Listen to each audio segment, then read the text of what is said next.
तो दोस्तों तिहाड़ का नाम आते ही हमारे दिमाग में काल कोठरी की एक पिक्चर सी छप जाती है, और छपे भी क्यों ना, क्योंकि तिहाड़ का नाम ही अपने आप में काफी है। इसीलिए तो कोई भी अपराधी तिहाड़ का नाम सुनते ही थर थर कांपने लग जाता है। इसलिए आज हम तिहाड़ जेल का इतिहास और उसके रहस्यों से पर्दा उठाएंगे और आपको बताएंगे तिहाड़ का तिलिस्म आखिर है क्या, और तिहाड़ की कुछ कही और अनकही स्टोरीज से आपको रूबरू कराएंगे। तिहाड़ जेल के पूर्व जेलर सुनील गुप्ता ने अपनी किताब ब्लैक वारंट में कुछ ऐसी दिलचस्प बातें लिखी हैं जिससे आप लोग अभी तक अनजान थे।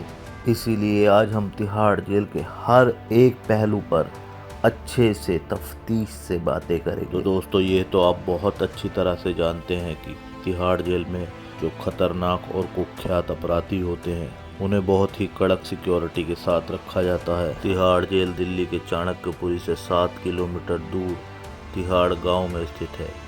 शायद इसीलिए इसका नाम तिहाड़ जेल पड़ा। आपकी जानकारी के लिए बता दूं कि ये जेल 200 एकड़ में बना हुआ है, इसीलिए इसे एशिया का सबसे बड़ा जेल कॉम्प्लेक्स या जेल परिसर भी कहा जाता है। यह जेल भारत की सबसे प्रसिद्ध जेलों में से एक है। यह जेल 1957 में मूल रूप से पंजाब राज्य द्वारा स्थापित किया गया था। फिर बाद में इसका नियंत्रण सन 1966 में राष्ट्रीय राजधानी दिल्ली को दे दिया गया, जिसके चलते यह केंद्र कारागार में स्थापित हो गया और तब से इसकी देखरेख तिहाड़ जेल प्रशासन करता है। तो आइए अब हम आपको तिहाड़ जेल प्रशासन के बारे में एक रोचक तथ्य बताते हैं। दोस्तों एक समय था जब किरण बेदी केंद्र कारागार तिहाड़ जेल की इंस्पेक्टर जनरल हुआ करती थी। अपने कार्यकाल में किरण बेदी ने तिहाड़ की तकदीर और तस्वीर दोनों बदल कर रख दी थी। आप सबकी जानकारी के लिए एक बात और बता दूं, किरण बेदी हमारे देश की पहली महिला IPS ऑफिसर थी। उन्होंने तिहाड़ जेल के माहौल को बदलने के लिए जेल में पहली बार विपश्यनाथ साधना की शुरुआत करवाई थी। दोस्तों दरअसल विपश्यनाथ आत्म अवलोकन के माध्यम से आत्म परिवर्तन का एक तरीका है। ये मन और शरीर के बीच गहरे इंटरकनेक्शन पर ध्यान केंद्रित करता है। इसके प्रशिक्षण के लिए उन्होंने GN गोयनका जी को विशेष रूप से निमंत्रण दिया था। इस दौरान कैदी रेगुलर बेसिस पर क्लासेस अटेंड किया करते थे। इसके साथ यहाँ पर और भी अन्य कक्षाएं चला करती थी जिसमें कैदी पढ़ा करते थे। इसी पढ़ाई और क्रियाकलापों में एक और इतिहास रचा गया जिसे कि पूरा भारतवर्ष कभी भूल नहीं सकता। दरअसल यहाँ पर बंद एक कैदी ने अपनी जबरदस्त पढ़ाई के दम पर इंडिया का सबसे लोकप्रिय एग्जाम यानी कि UPSC को अपने फर्स्ट अटेम्प्ट में ही क्रैक कर दिया। जी हाँ, आपने बिल्कुल सही सुना, UPSC यानी IAS के एग्जाम को एक बार में ही क्रैक कर दिया था, जबकि यहाँ पर उसे हर एक काम जेल मैनुअल के हिसाब से करना पड़ता था। यहाँ पर उसके पढ़ने के लिए संसाधन भी कम थे, और तो और उसे खूंखार एक से एक खतरनाक कैदियों के बीच में रहकर पढ़ना पड़ता था। और ये बात आपको बिल्कुल नहीं भूलनी चाहिए कि ये एक जेल थी। तो कुल मिला जुला कर बात ये निकली कि तिहाड़ जेल में पढ़ाई के संसाधन, स्पोर्ट्स, मेडिटेशन के साथ साथ देश की सबसे बड़ी जॉब IAS को भी पाया जा सकता है। दरअसल इस कार्यगृह का मेन मोटिव यह है कि यहाँ बंद कैदियों को शिक्षित और जागरूक करके आम आदमी बनाया जा सके ताकि वह अपने आगे के जीवन को पुनर्स्थापित कर सके। इसके अलावा यहाँ पर कानून का ज्ञान भी दिया जाता है ताकि कैदी कानून की इज्जत कर सके। तिहाड़ जेल का ब्रांड।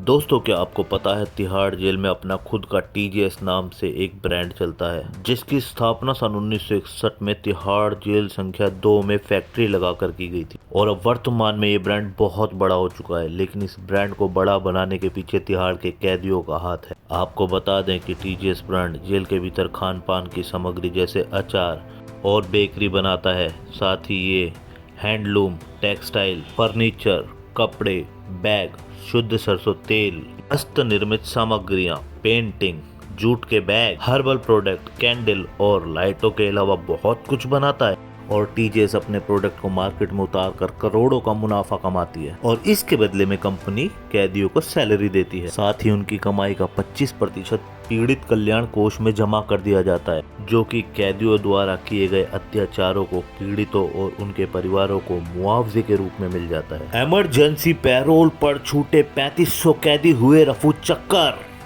भारतीय इतिहास में ऐसा पहली बार हुआ जब तिहाड़ जेल में बंद करीब 6000 लोगों को कोरोना के चलते 2020 में आनन फानन में पैरोल पर जमानत पर छोड़ दिया गया, जिसके बाद करीब 3500 कैदी फरार हो गए। इन सभी इमरजेंसी कैदियों की पैरोल 10 अप्रैल तक की थी।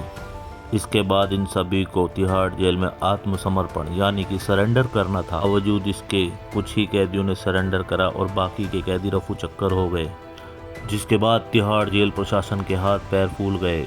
उसके बावजूद तिहाड़ जेल के प्रशासन ने सख्त रुख अपनाते हुए कैदियों को धर पकड़ने के लिए आदेश दे दिए थे। तिहाड़ जेल में कैपेसिटी से अधिक कैदी। दोस्तों, अगर आप भारत में सबसे सुरक्षित जेलों की बात करें तो उसमें सबसे पहला नाम तिहाड़ जेल का ही आता है। इस जेल में एक से एक कुख्यात और पेशावर अपराधियों को रखा जाता है। देश में जितने भी बड़े क्रिमिनल, टेररिस्ट, डकैत, रेपिस्ट होते हैं, उन्हें यहीं कड़ी सिक्योरिटी के बीच रखा जाता है। जैसा कि आप सबको याद होगा, निर्भया रेप केस के सभी हत्यारों को इसी जेल में रखा गया था और यहीं फांसी भी दी गई थी। इसके अलावा अफजल गुरु रंगा बिल्ला को भी इसी तिहाड़ जेल में रखकर फांसी के फंदे तक पहुंचाया गया था।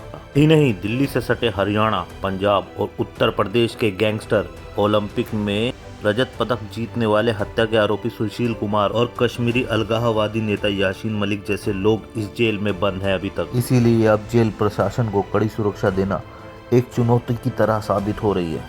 इसकी सबसे बड़ी और मेन वजह यही है कि तिहाड़ जेल परिसर में रियल कैपेसिटी से 3 गुना अधिक कैदी इस समय मौजूद हैं, जिससे उन पर नजर रखना बहुत मुश्किल होता जा रहा है। कैदियों की इतनी ज्यादा संख्या होने की वजह से अक्सर कैदियों में लड़ाई हो जाया करती है और उन्हें छुड़ाने में पुलिस वालों के पसीने निकल जाते हैं। खौफनाक है जेल नंबर 3।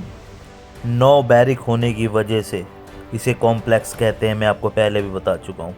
लेकिन सबसे खतरनाक बैरिक नंबर है 3। इसे सबसे ज़्यादा खौफजदा माना जाता है। ऐसा कहा जाता है कि यहाँ कोई भी कैदी नहीं रहना चाहता। बैरिक नंबर 3 में जब किसी कैदी को ले जाया जाता है तो कैदी फूट फूट कर रोने लग जाता है। कैदी खूब दहाड़े मारता है, चीखता है, चिल्लाता है, लेकिन वहाँ उसकी कोई सुनने वाला नहीं होता। इस सब के पीछे एक गहरा राज छुपा है। एक्चुअली जेल में सब कैदियों को ये पता रहता है कि जेल नंबर 3 जो बैरिक नंबर 3 है वह फांसी के लिए मुकर्रर किया जाता है। तो जैसे ही किसी कैदी को पता लगता है कि उसे जेल नंबर 3 में जाना है तो वो ज़ोर ज़ोर से रोने चिल्लाने लग जाता है, क्योंकि उसे पता है कि उसकी मौत का समय अब नज़दीक आ गया है। इसीलिए सभी कैदी जेल संख्या 3 में जाने से बहुत ज़्यादा डरते हैं। कई बार सुनने में आया कि जेल नंबर 3 से रात को बहुत ज़ोर ज़ोर से चिल्लाने की आवाज़ें आती हैं। दोस्तों, और आगे की जानकारी के लिए मेरी अगली वीडियो का वेट कीजिए। मैं आपके लिए ऐसी ही वीडियो लाता रहूँगा। अगर वीडियो पसंद आई है तो कृपया करके चैनल को लाइक कीजिए, फॉलो कीजिए, सब्सक्राइब कीजिए और वीडियो देखने के लिए बहुत बहुत शुक्रिया।